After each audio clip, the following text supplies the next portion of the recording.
இன்றைக்கு நாம பார்க்க போறது ஒரு வாக்குறுதிக்கும் அதன் யதார்த்தத்துக்கும் இடையில இருக்கிற ஒரு நீண்ட சோகமான பயணத்தை பத்தி. ஆமா. குறிப்பா இபிஎஃப்ஓ, அதாவது ஊழியர் வருங்கால வைப்பு நிதி அமைப்பு சம்பந்தப்பட்ட சிக்கல்கள். உச்ச நீதிமன்றம் உயர் ஓய்வூதியம் கொடுங்கன்னு சொன்னப்போ லட்சக்கணக்கான ஓய்வூதியதாரர்களுக்கு ஒரு பெரிய நம்பிக்கை பிறந்தது. ஆனா நீங்க பகிர்ந்துகிட்ட தி கிரேட் இந்தியன் பென்ஷனர் பிட்ரியல் குறிப்புகள் காட்டுற மாதிரி அந்த நம்பிக்கை எப்படி நிர்வாக சிக்கல்கள்ல சிக்கி தவிக்குதுங்கிறத தான் நாம இன்னைக்கு விரிவாக பார்க்க போறோம். நிச்சயமா. இது வெறும் புள்ளி விவரங்கள் சம்பந்தப்பட்ட பிரச்சனை மட்டும் இல்ல. ஒரு தேசம் தன்னோட மூத்த குடிமக்களுக்கு கொடுத்த வாக்கை எப்படி காப்பாத்துதுங்கிறதுக்கான ஒரு உரைகள் இது. சரி, அப்ப முதல்ல அந்த நம்பர்ல இருந்தே ஆரம்பிக்கலாம். எல்லாரோட கவனத்தையும் ஈர்க்கிற அந்த நம்பர் 1000 ரூபாய். 1000 ரூபாய். தொழிலாளர் நல அமைச்சகம் இத உத்தரவாதம் அளிக்கப்பட்ட குறைந்தபட்ச ஓய்வூதியம்னு சொல்லுது. ஆனா இத ஒரு நாளைக்குன்னு கணக்கு போட்டா எவ்வளவு வருது? வெறும் 33 ரூபாய் வருது. ஒரு நாளைக்கு 33 ரூபாய்.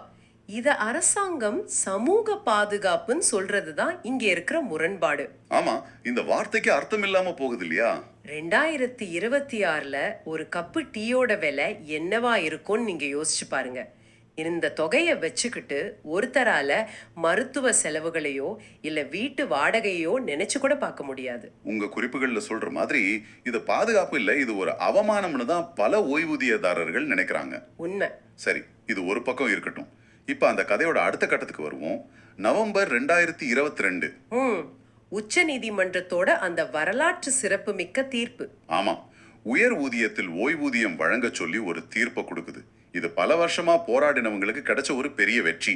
அந்த நம்பிக்கையில தான் ஜூலை 2023க்குள்ள சுமார் 17,49,000 பேர் விண்ணப்பிக்கிறாங்க. கிட்டத்தட்ட 17.5 லட்சம் பேர். அவங்க தங்களோட கடைசி காலத்துல ஒரு கண்ணியமான வாழ்க்கை வாழ முடியும் நம்பி எல்லா ஆவணங்களையும் சேகரிச்சு விண்ணப்பிச்சிருக்காங்க. ஆனா நிஜம் என்ன? அங்கதான் அதிர்ச்சியே காத்திருக்கு.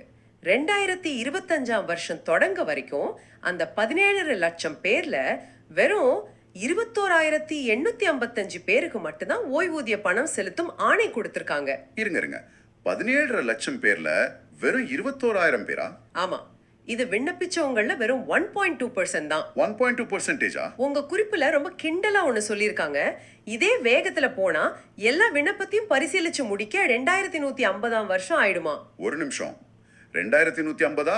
இது கிண்டல் மாதிரி தெரியல, கிட்டத்தட்ட நிஜம் போல இருக்கு. ஆமா, அப்படியானால் விண்ணப்பித்தவர்களோட கொள்ளு பேரன்கள் கூட இதை பார்க்க முடியுமா என்பது சந்தேகம்தான். ஆனா இங்க இபிஎஃப்ஓட பார்வையில இருந்தும் யோசிக்கணும் இல்லையா? 17 லட்சம் விண்ணப்பங்களை சரிபார்ப்பது சாதாரண விஷயம் இல்ல. உண்மைதான். ஒவ்வொருத்தரோட 30-40 வருஷ வேலை பதிவேடுகளை தோண்டி எடுக்கணும். அதுக்கு ஆள் பலமோ தொழில்நுட்ப வசதியோ அவங்க கிட்ட இருக்கா? நீங்க சொல்றது ஒரு முக்கியமான பாயிண்ட். அந்த சவாலை நம்ம குறைச்சு மதிப்பிட முடியாது.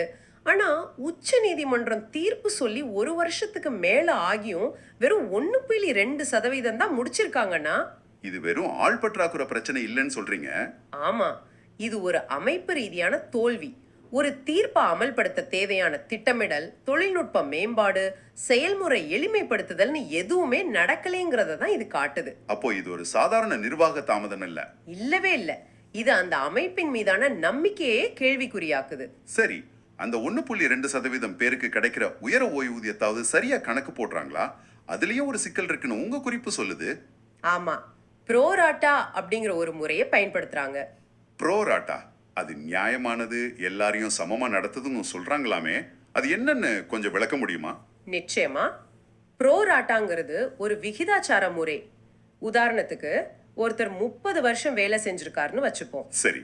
ஆனா அவர் தன்னோட அதிக சம்பளத்துல இருந்து, அதாவது முழு சம்பளத்துல இருந்து கடைசி 10 வருஷம் தான் ஓய்வூதியத்துக்கு பங்களிப்பு செஞ்சிருக்காருன்னா, ஓ, அப்போ அந்த 10 வருஷத்துக்கு மட்டும்தான் உயர் ஓய்வூதியம் கணக்கிடப்படும். மீதி 20 வருஷத்துக்கு பழைய முறையில குறைவான சம்பள வரம்பு வச்சுதான் கணக்கு போடுவாங்க. இதுதான் அந்த முறை. ஓ, அப்படியா? கேட்க நியாயமா இருக்கிற மாதிரி இருந்தாலும் உங்க குறிப்போட ஆசிரியர் இதை வேற மாதிரி பாக்குறாரு. அரசு மொழியில உயர் ஓய்வூதியத்தை முடிஞ்ச வரைக்கும் குறைவா கொடுக்கறதுக்கான ஒரு வழின்னு இதை அவர் சொல்றாரு. அது மட்டும் இல்ல, இன்னொரு சிக்கலும் இருக்கு. என்னது அது? இந்த ஓய்வூதியதாரர்கள் உயர் ஓய்வூதியத்திற்கு தகுதி பெற சில நிலுவைத் தொகையை இபிஎஃப்ஓக்கு திருப்பி செலுத்தணும். சரி. அத அவங்களுக்கு வரவேண்டிய தொகையில இருந்து கழிச்சுக்கிட்டு மீதியை கொடுக்கலாம். அதுதானே எளிமையான வழி இல்லையா? ஆமாம், அதுதானே லாஜிக்கல். ஆனா இபிஎஃப்ஓ என்ன பண்ணுதுன்னா, ஓய்வூதியதாரர்களுக்கு தனியா டிமாண்ட் லெட்டர்ஸ் அனுப்பி பணத்தை கட்டுங்கன்னு சொல்லுது. எதுக்கு இந்த சுத்தி வளைக்கிற வேலை? டிடிஎஸ், அதாவது வரி பிடித்தம் தொடர்பான சிக்கல்கள்னு காரணம் சொல்றாங்க.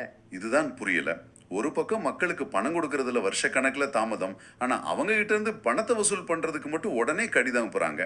இங்க யாருடைய வசதி முக்கியம்? அருமையான கேள்வி. நிர்வாகத்தோட நடைமுறை சிக்கல்களா இல்ல ஓய்வு காலத்துல இருக்கிற ஒரு மனுஷனோட வசதியா? இந்த மனநிலை தான் பல அரசு அமைப்புகளோட மைய பிரச்சனையா இருக்கு. பயனாளி முக்கியம் இல்ல, செயல்முறை தான் முக்கியங்கிற பார்வை. இது ஓய்வூதியதாரர்களை எப்படி அலைக்கழிக்குதுங்கிறதுக்கு இது ஒரு சின்ன உதாரணம் தான். ஆமாம், ஆனா இதை விட பெரிய கொடுமை ஒண்ணு இருக்கு.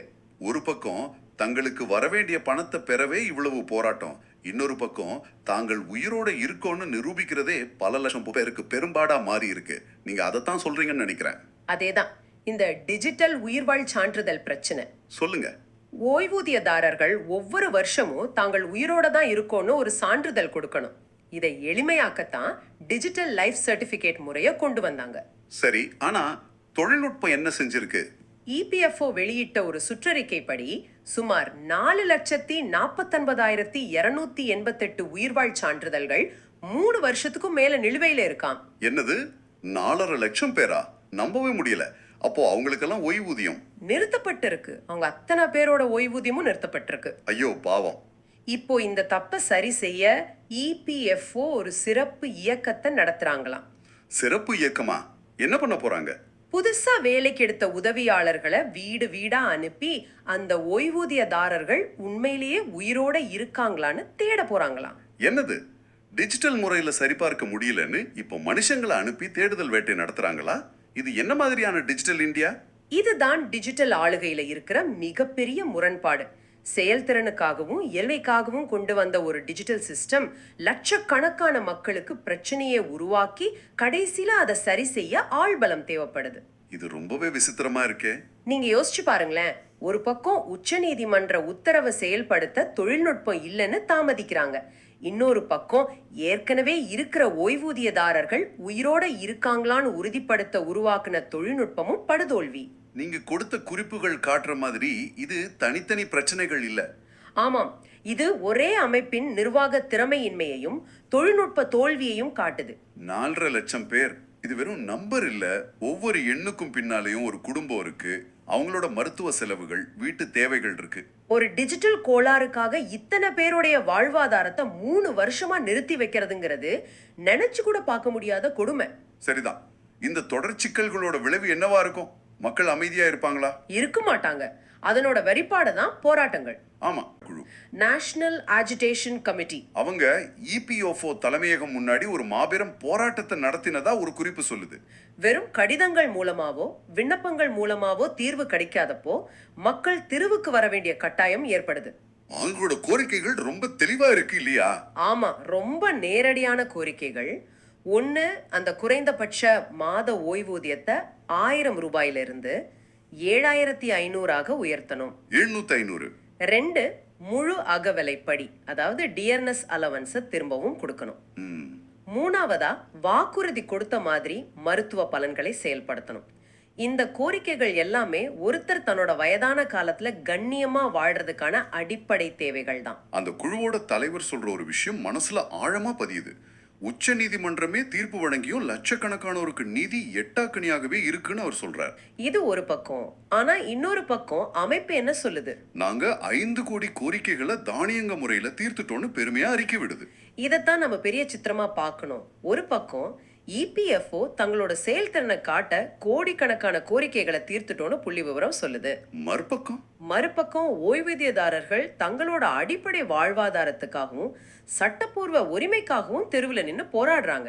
அப்போ இங்க வெற்றிங்கிறத யார் கண்ணோட்டத்துல இருந்து பார்க்கிறோங்கிறது தான் முக்கியம். சரியா சொன்னீங்க. அமைப்புக்கு இது வெறும் புள்ளி விவர வெற்றி. ஆனா அந்த 4.5 லட்சம் தனிநபர்களுக்கு இது வாழ்வா சாவா போராட்டம். ஆக நீங்க கொடுத்த இந்த குறிப்புகள்ல இருந்து நமக்கு என்ன தெரியுதுன்னா, 1000 ரூபாய் குறைந்தபட்ச ஓய்வூதியம் கிட கண் தொடைப்பு, உயர் ஓய்வூதியம் கொடுக்கறதுல காட்டுற அசாதாரண தாமதம், சிக்கலான கணக்கீட்டு முறைகள், படுதோல்வி அடைஞ்ச டிஜிட்டல் செயல்முறை, அதனால ஏற்பட்ட போராட்டங்கள். ஆமா, இந்த பிரச்சனையோட பல பரிமாணங்களை நம்ம பார்த்தோம். இது ஒரு தனிப்பட்ட பிரச்சனை இல்ல, ஒரு சிஸ்டமே நொறுங்கி போயிட்டு இருக்கிறதோட அறிகுறிகள்னு ஸ்பஷ்டமா தெரியுது. இறுதியா இந்த குறிப்புகள் உங்களையும் என்னையும் ஒரு முக்கியமான கேள்வியை கேட்க வைக்குது. ஒரு பெரிய மக்கள் கூட்டத்துக்காக வடிவமைக்கப்பட்ட ஒரு அமைப்போட வெற்றியை நாம எப்படி அளவிடுறது? நல்ல கேள்வி. அது தீர்த்து வச்ச மொத்த வழக்குகளோட எண்ணிக்கை இல்லையா? இல்ல தன் வாழ்நாள் சேமிப்பை நம்பி காத்திருந்த ஒவ்வொரு தனிநபருக்கும் சரியான நேரத்துல போதுமான நீதியை கொடுத்தது இல்லையா? இதுதான் நாம எல்லாரும் யோசிக்க வேண்டிய விஷயம்.